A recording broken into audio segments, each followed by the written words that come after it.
Hey, Ken, it's Ryan from 2minutetennis.net. Hey, thank you so much for the opportunity to do this singles match analysis for you. So before we get into the points, I just want to share one simple concept with you, because if you have this in mind, then it's basically a blueprint on how to improve. And it's the 5 situations in singles. And the 5 situations are serving, returning, rallying, you're going to the net, or your opponent is going to the net. You simply want to get better at the technique, the strategy, the footwork needed in each of those 5 situations. And this is how you improve your singles. See, a lot of times players struggle to improve their game with their practices because their practice doesn't mimic tennis, like tennis matches and points. A lot of times people practice hitting backhands cross court. Like, hey, let's just hit 30 backhands cross court. Well, you never do that in a match. So what ends up happening is people are just practicing over and over again something that they actually will never do or attempt when playing in a tournament or in a local league. So if you break it down, like your practices and the way you think of your game, into these 5 situations, then it becomes actually quite easy to get better and to have your practice actually improve your game. So let's go over your singles points now, understanding that these 5 phases, if you want to get better, you have to improve your technique, strategy, and footwork in all 5. So the very first thing I want to talk to you about has to do with serving, right? After you serve, Ken, you should hop either backward behind the baseline, or since you like to serve and volley, you want to go forward with the correct footwork when approaching the net right off the serve. So with this point right here, you can see you are not going to the net, but you're also not hopping backward either. What I would recommend is that you copy the footwork that Holger Rune uses. Let me show you. After he serves, he obviously lands inside the baseline, but then watch how he hops backward. And that allows him to handle deep returns. Watch this again. He's inside the court, and then he hops backward. He's always going in and then retreating unless he's going to serve and volley. And this is in case a return comes very deep. See, if you serve and you just hang out here, deep shots are going to land at your feet.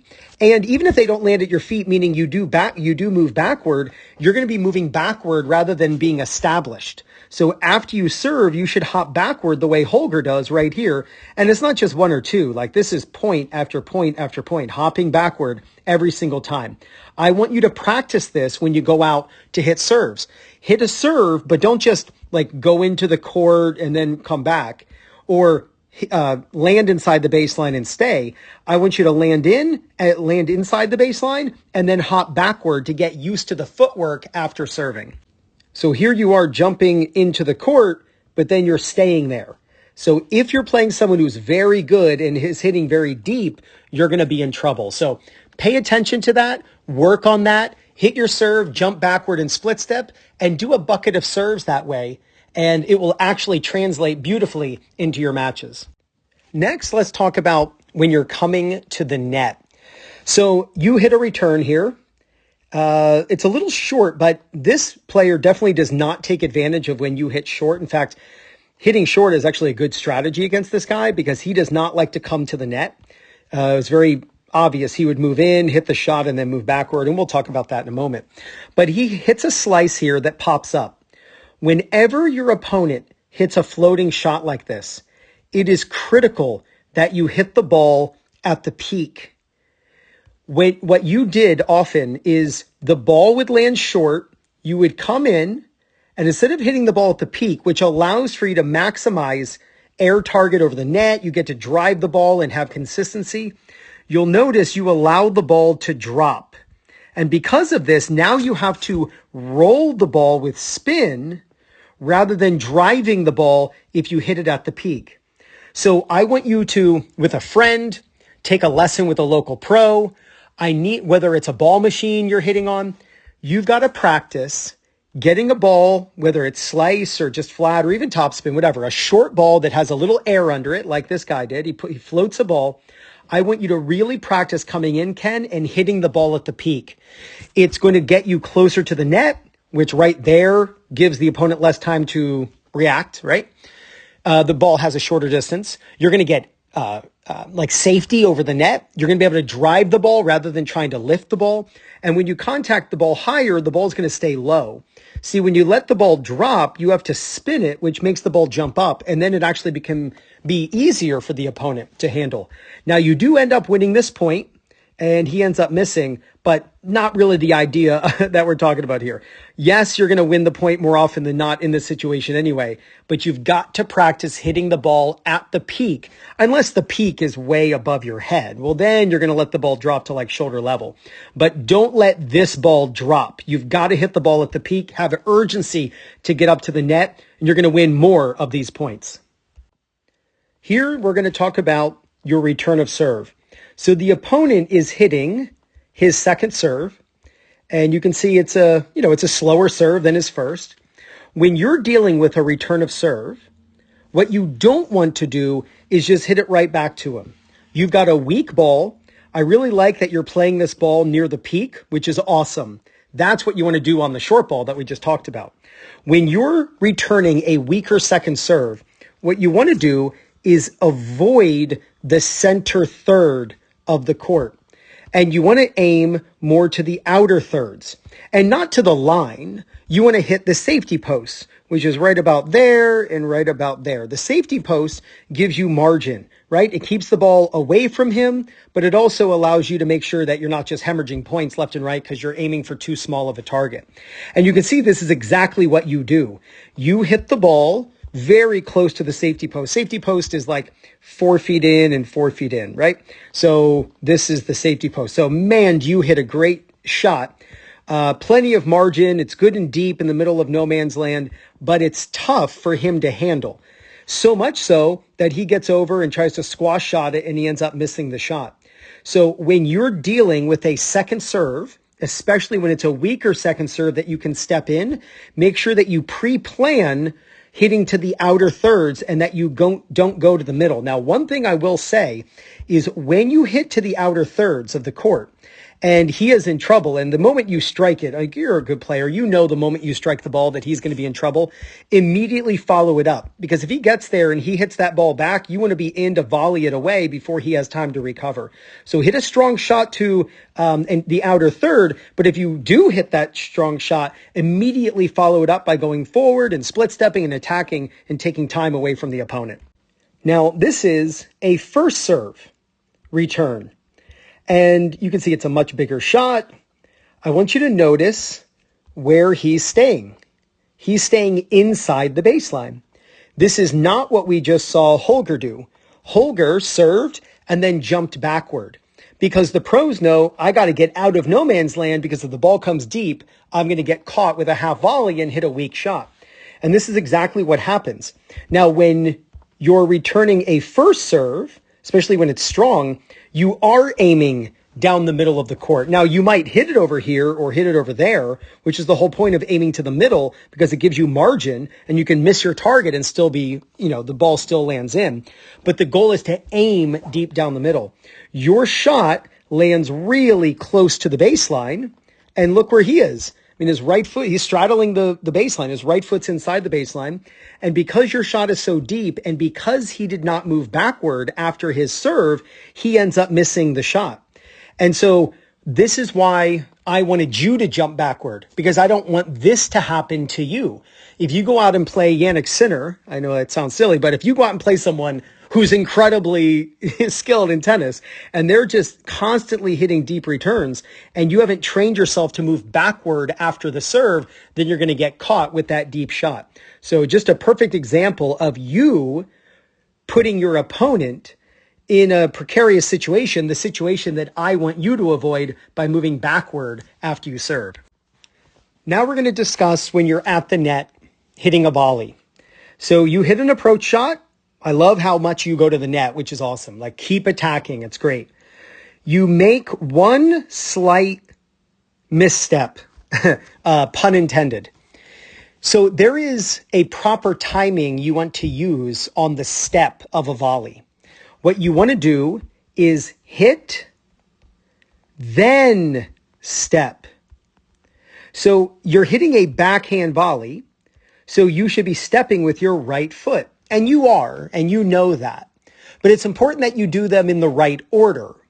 What many players do is they will step, which is what you're doing, with your right foot, and then hit. You're doing step, hit. That's the reverse of what you actually want. What you want to do is hit, then step. Here's myself hitting volleys. And just watch, here's a backhand volley. Watch how I'm stepping with my right foot, but watch how I hit the ball and then I step. I hit, then step. And we're saying for the purposes of this video, the definition of a step is when your foot hits the ground. So right now my right foot is moving, but it hasn't stepped yet, okay? Notice I hit, then step. The purpose of this is to get momentum into the shot. Notice my body is moving. And then when my foot hits the ground, my body slows down. It's hit, then step. That gets your momentum going through the ball because on a volley, you have a momentum power source. We're not trying to take big swings. And you will actually be more on balance. It'll feel less jarring than if you try to step and then hit. So when you're moving through a volley, when you're coming to the net, that first volley, what you have to figure out is, okay, I'm hitting a backhand volley, so it's on my left side. So I'm going to step with my right leg, but you want to hit the ball and then step. That keeps your body weight going through the ball. You get a lot more weight behind the shot and the racket plowing through contact, and it's easier to put the ball away. And if you notice here, this is super common. When players step before they volley, they always jump. And you can see how you jump. See the jump? And the reason for the jump is because every action has an equal and opposite. When your racket goes forward, your left leg is going to go backward. So since your weight is going forward into the shot, you're going to break your nose and fall over flat on your face if you don't hop with your right foot for a quick second there. So whenever players step and then hit, they always hop every time. So if you start looking for that, in your next life, when you're a tennis coach, you'll start to notice when players step and then hit, they hop and they're always off balance. And it can be very difficult to control the depth and the direction of your shot. And you can see how deep this ball lands. That's a great shot, but it's not very easy to control that. Like, if that's your target, you would not want to do that. Like, you want your target to be here. That way you have margin. Here you just have no margin, like 3 inches farther and that ball goes out, and a couple inches more right and that ball's going to be out. So that's all because of the step first. So when you volley, it should be hit, then step. And you do it correctly later on, which we'll see. In fact, this is what you want your volley footwork to be. You'll notice you're hitting a forehand volley, so you're going to step with your left foot during the time, around the time you're hitting. But remember, we want it to be, and I'll write it here, we want you to hit the ball, then step, right? We want to hit, then step. And watch. You hit, then step. Watch it again. Hit, step. Hit, step. And when I say step, I mean the appropriate foot. You're hitting a forehand volley, you're going to step with your left foot. But it should be hit the ball, then step. Anytime you're moving through a volley, especially the first volley, you have to use this footwork. Now, if you're, on your second or third volley and you're stationary at the net and like you're almost flat footed, if you will, and there's not really much farther you can go into the shot or you're going to run into the net, then sometimes you'll see the pros step and then hit. But you're not going to get there if you're using the incorrect footwork on the first volley. You're going to miss a lot of shots. So when I saw this, I was really excited for you. So it's hit, then step. You got to practice that. Obviously, on the backhand volley, you're going to hit the ball and then step with the right foot. But learn to move through the volley with that proper timing and cadence of the order of operations, if you will. And you're going to get a ton of power, a ton of weight behind the ball. You'll stay on balance, no need to jump, and you'll be able to control where the ball goes easily. Okay, let's talk about when you're rallying. So you just hit a serve, the opponent hits it back, and now the serve and the return were just hit, so now it's time for a rally. Okay. And then if you hit short, he'll come to the net. If he hits short, you'll come to the net. But that's how the 5 situations or phases occur in a singles point. So now you're in the rally phase. When you're rallying, what you need to have is an air target. The air target is exactly how high over the net you're aiming. So are you aiming really low? Are you aiming medium low, or is it medium? Is it medium high? Is it very high? Every time you hit a ball at the baseline, right? Really, anytime, you want to know exactly how high over the net you're trying to make the ball pass. So on this forehand, you hit this ball way out. And we've all done this. Sorry, accidentally hit a wrong button. We've all done this where the ball goes out and we didn't mean to. But whenever I see this, it always makes me think, I wonder if he had an air target. So here's a simple question that you can answer for yourself. What percentage of the time do you have a very specific height over the net that you're trying to make the ball pass? Because if you're not thinking of an air target and you're only thinking of a court target, then you're missing a very important ingredient in this recipe. See, the speed you hit the ball, plus the spin you put on the ball, plus the air target equals the court target. Speed, spin, air target, how high the ball goes over the net, equals where the ball lands. A lot of times people think of the speed and the spin, but they don't have the air target. And so what ends up happening is they start blaming the speed and the spin, right? They'll hit the ball way out and they'll say, I hit the ball too hard. Or they'll hit the ball way out and they'll say, I didn't put enough spin on the ball. When really, because those are the only two ingredients they're putting in the recipe. All while the air target isn't getting blamed and there is no air target. So what you want to do every single time you hit the ball in a rally, which means that percentage I drew needs to be 100% of the time, you have an exact air target over the net where you're trying to make the ball pass. As you move back toward the back fence, typically you're going to aim higher over the net. As you move forward inside the baseline, typically you're going to aim lower over the net. But always know the air target. Always know exactly how high you're trying to make that ball pass over the net. You will be shocked how consistent you become. In fact, what I loved to do when I was teaching on court, and I taught for 24 years, day in and day out at the local tennis club, is I would get a helium balloon at the local grocery store. And I would get a really long string, and I would get like a big balloon, right? And I would float it sometimes 10 feet over the net, sometimes 2 feet over the net, sometimes 20 feet. I would get a really long string, and I would tie it to the net, and then I would rally with my students, and we would try to hit the balloon.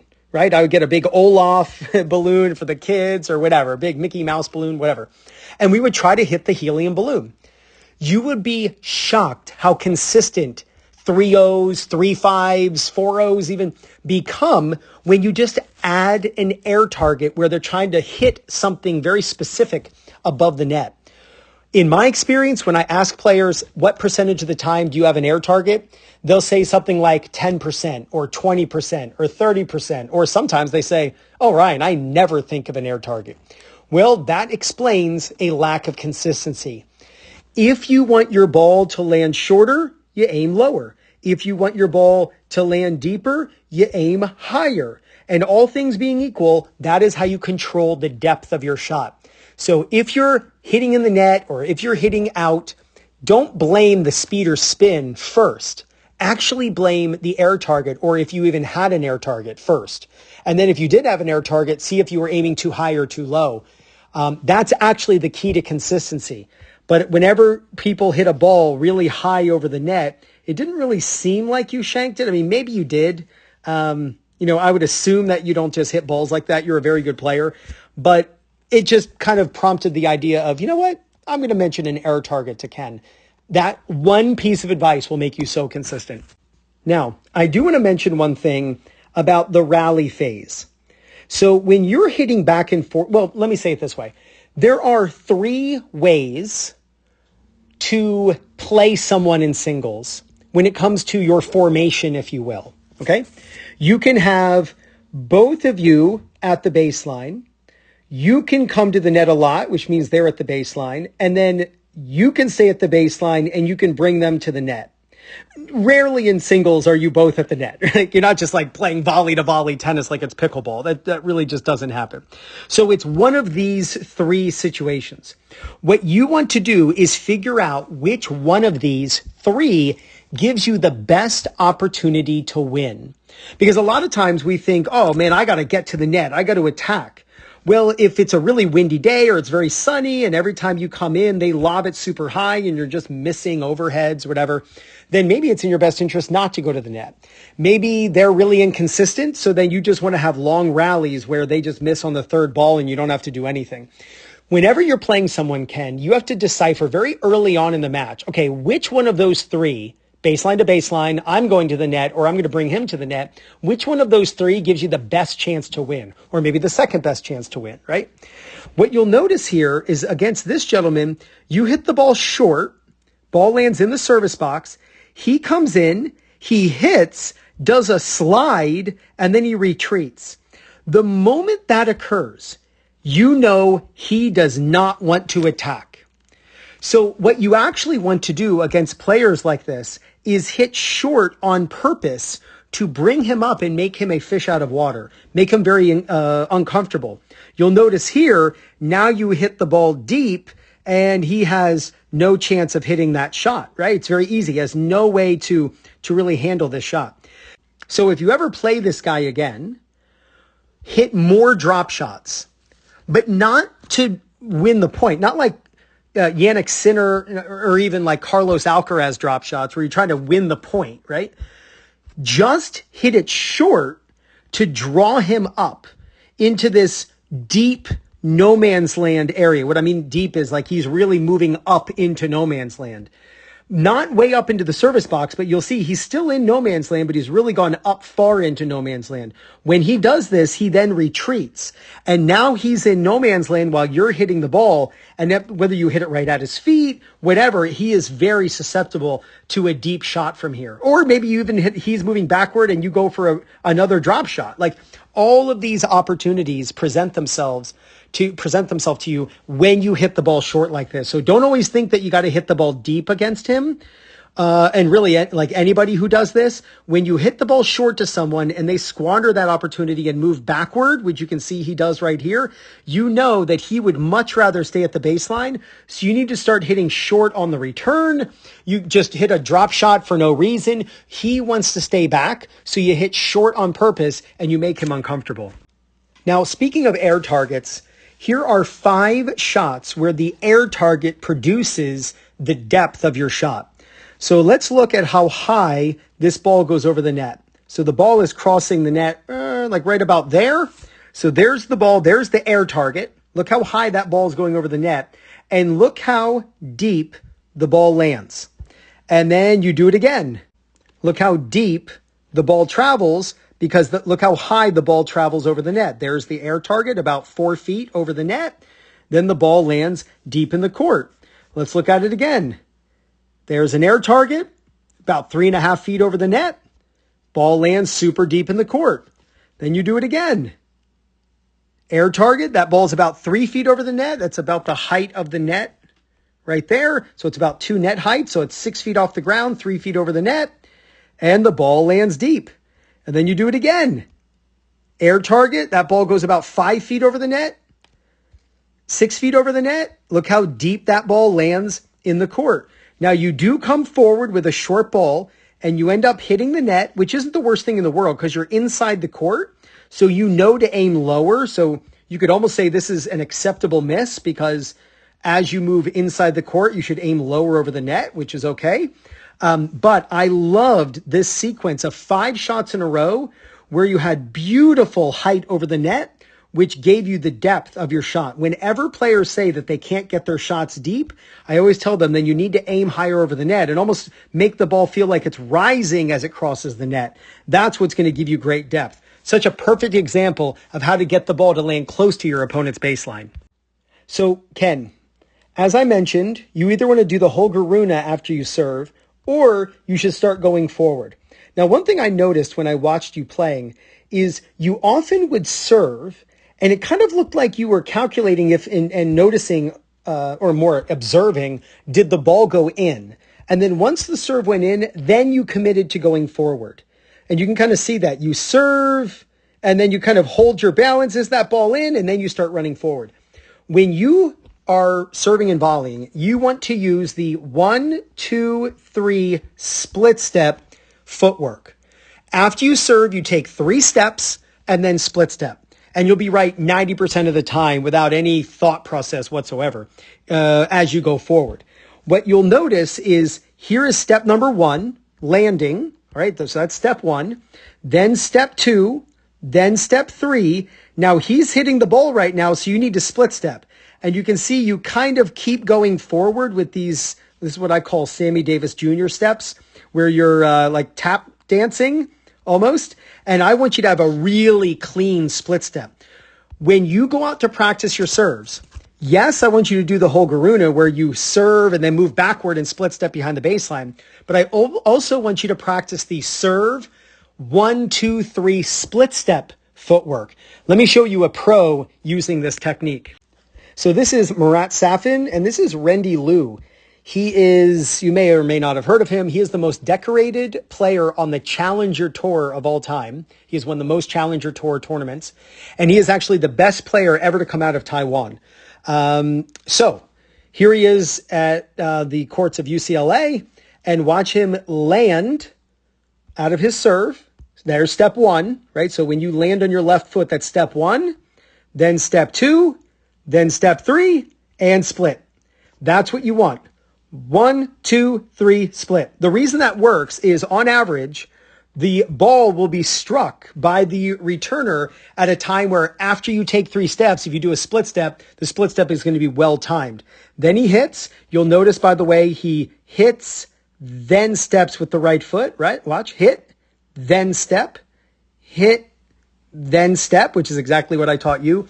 But I want you to go out and practice this against nobody, right? You don't need anybody on the other side of the court. Just serve. Now, he's not waiting to see if this ball goes in. He's not just observing if the ball goes in. He's running in no matter what. And if the ball is out, then he'll walk backward and then come back to the baseline and serve a second serve. Like Sampras would serve in volley and miss his first serve against Agassi, and Sampras would get all the way up to the service line and have to walk backward. He would not wait to see if the serve was in against Agassi. He was going in no matter what. Right? It's the safest way to do it. That's way, if your serve's in, you're going forward and you're doing what you need to, right? So 1, 2, 3, split step. Really clean way to practice the footwork on a serve and volley. Now, I want to help you break serve more often with this tip. Here he is missing his first serve. And watch how you move forward, which is great. But I want you to notice where your left hand is. Your left hand is on the throat of the racket. Now, you obviously feel more comfortable returning serve with a slice backhand, but your two-hander is really good. I want you to develop a two-handed backhand return of serve. I want you to be aggressive. You are hitting too many slice returns, and you're squandering the opportunity and really the advantage that you get as a two-handed player on the backhand, right? If you think about the greats on the return of serve, Serena, Agassi, Connors, Djokovic, obviously. These are players with two hands. Murray, when you have two hands, you have an advantage.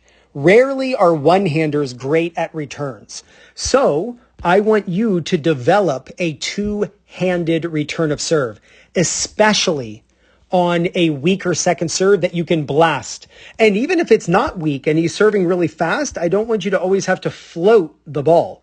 I want you to be able to fight fire with fire. So I want you to try sliding the left hand down to the throat, onto the grip, and being prepared in case the ball comes to your backhand to hit an aggressive return of serve on the backhand side. You're going to break serve more often because of it. Now let's discuss when your opponent is coming to the net, Ken. So you hit a slightly short ball here, or a very short ball. He then attacks. And by the way, you can see he does not hit this ball near the peak. He's got to hit this ball now. Or maybe that's a little too high, but definitely now. He's got to be hitting the ball right here and just crushing this ball. But he lets this ball drop, and now he's got to arc this ball. See that? See how the ball arcs? And so that's what you don't want to do on a short ball. So he should not be doing that, right?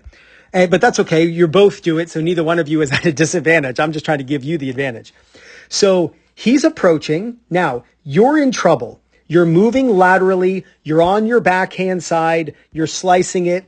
What you need to do is involve him in the point. There are two things you can do when your opponent comes to the net.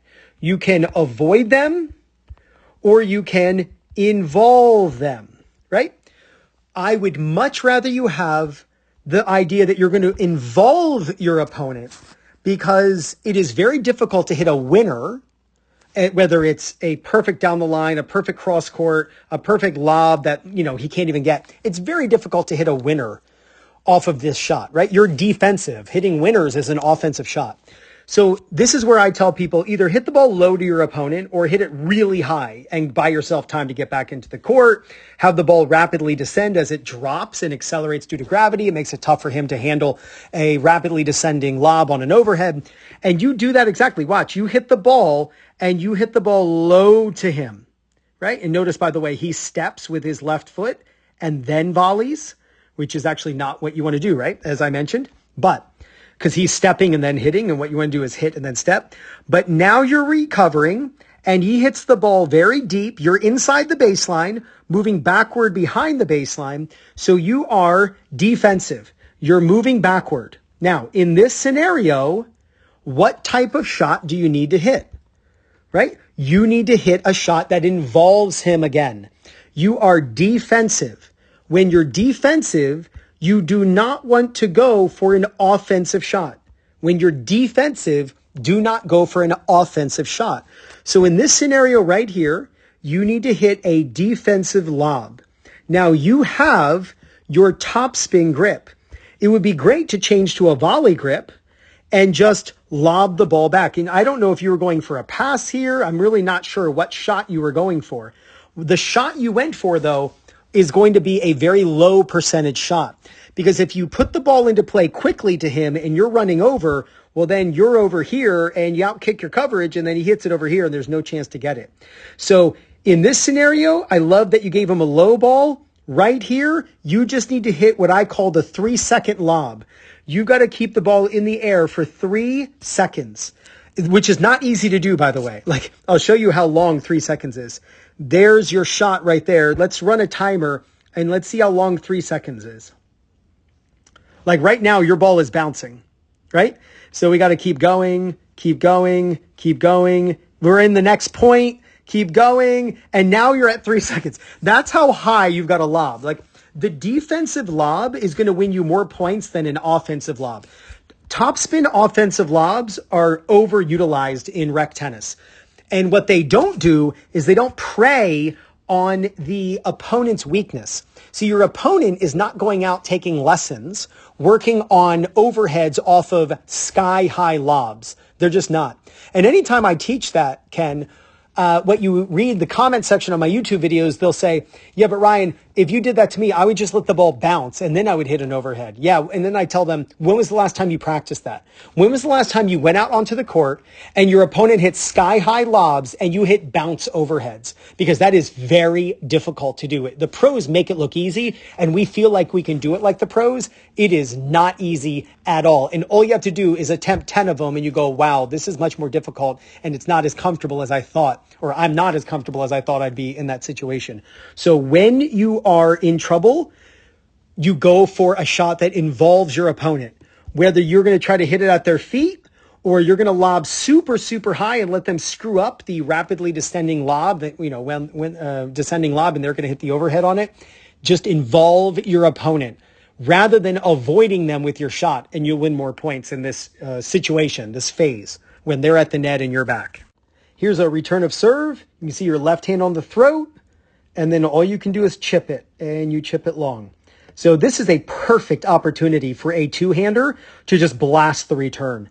And so whenever I see a two-hander like yourself, who's a very good player and you have a good two-hander, and you're constantly holding on to the throat of the racket on the return of serve, I just know that you're going to float it and you're going to chip it back. I want you to be aggressive. I want you to have both hands on the grip on the return of serve. You can always slide it up and chip it, but it's going to be very difficult to start it on the throat and move it down and crush it. Start with both hands on the grip. You can crush it if you want. You can chip it back. It gives you options. And then we'll finish with this point. Here's a second serve. So second serves, you need to be hitting the ball at the peak or as near the peak as you can get it so that you're above net level and you can drive it. And you want to hit the ball to the outer thirds of the court. You want to hit the ball here or here, keeping the ball away from him. And if you hit a really good shot, you can attack the net coming forward. So let's see your shot. There's the ball peaking right there. You should be hitting the ball right now. You should be salivating, crushing this ball into the outer thirds at the safety posts. 4 feet inside the baseline, 4 feet inside the sideline.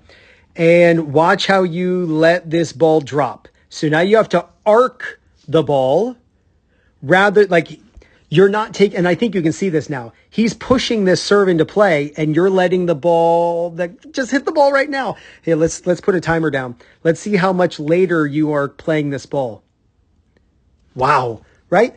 So more than a third of a second is passing where you need to be taking the ball much earlier, giving him less time. You can drive it rather than having to arc it. You can drive it rather than having to arc it, being much more aggressive. And then what you end up doing is you put fear in this guy because if he knows that he is going to get punished with weak second serves, what he's going to end up doing is making more first serves by hitting softer first serves. He's going to avoid the second serve by making more of his second serves, which is good because then he's not going to be crushing his first serve.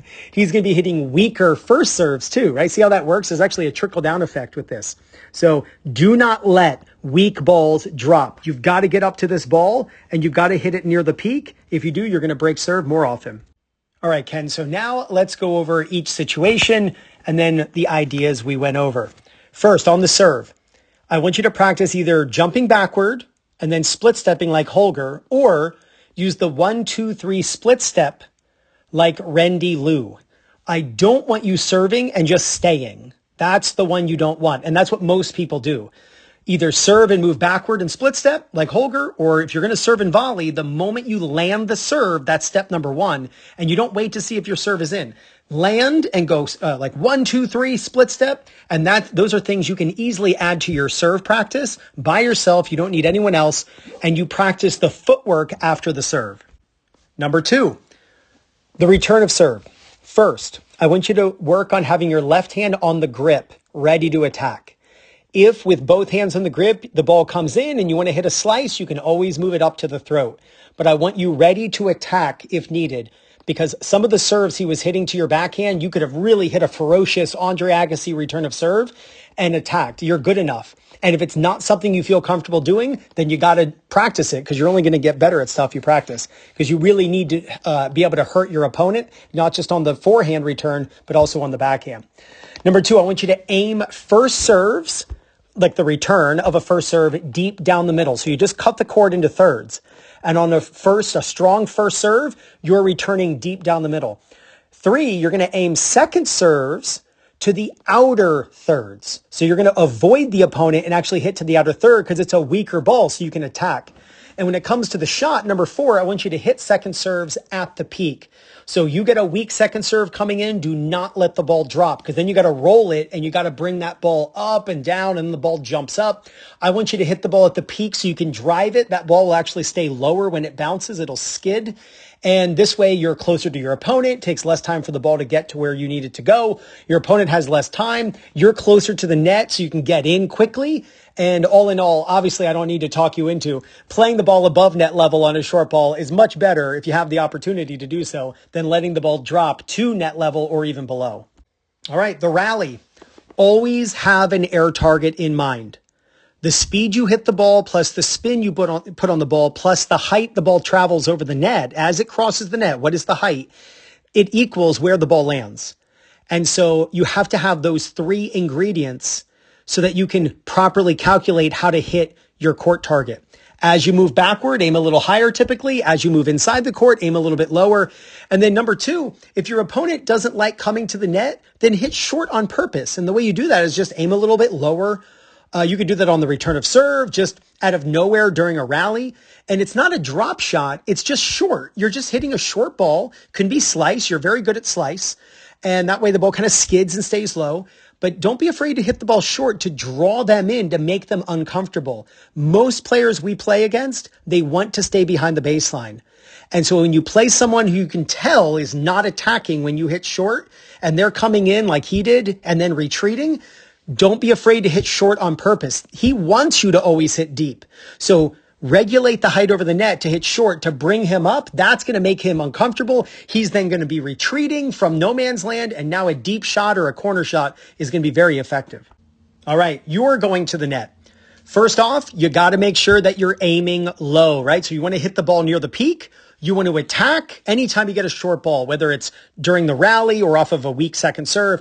You want to hit the ball at the peak. You want to aim low over the net during the approach shot. And then number two, you want to move through your first volley by hitting and then step. It's always hit, then step with the appropriate foot.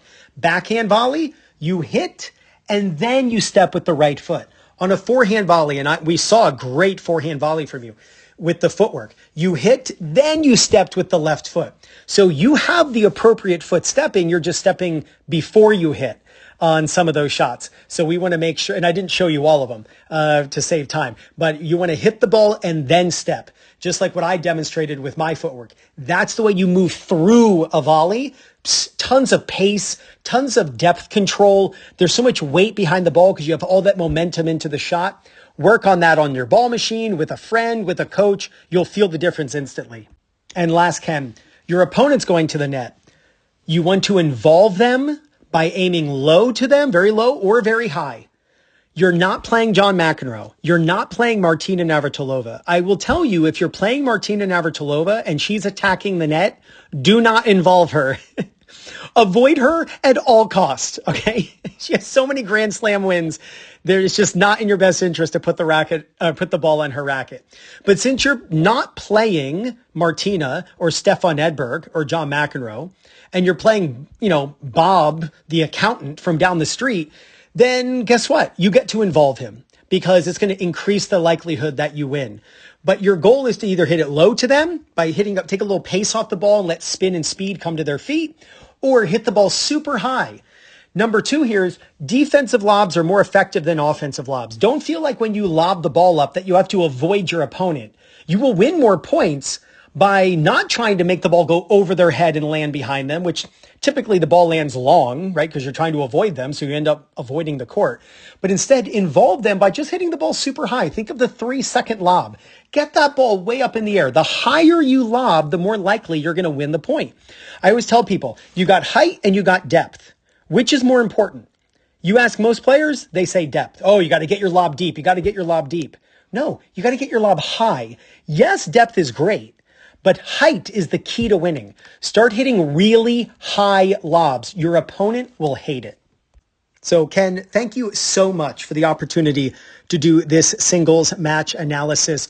Look, all I did is I broke down singles into 5 situations: serving, returning, rallying. You're going to the net, your opponent's going to the net. When you're playing, all you have to know is the situation you're in and then have some guide rails, some rules that you're going to follow when it comes to your technique, when it comes to your strategy, when it comes to the footwork. This is actually how you go out and practice. This is how you go out and practice in a way that makes sense. You break down a match in the 5 situations, and then when you go to the court, you practice one of those 5 situations, and you practice the ideas that we talked about in this video. You work on these ideas, Ken, and there's no doubt you're going to gain confidence, win more matches, and play much better tennis. This is Ryan Reedy from 2MinuteTennis.net. Ken, you got this.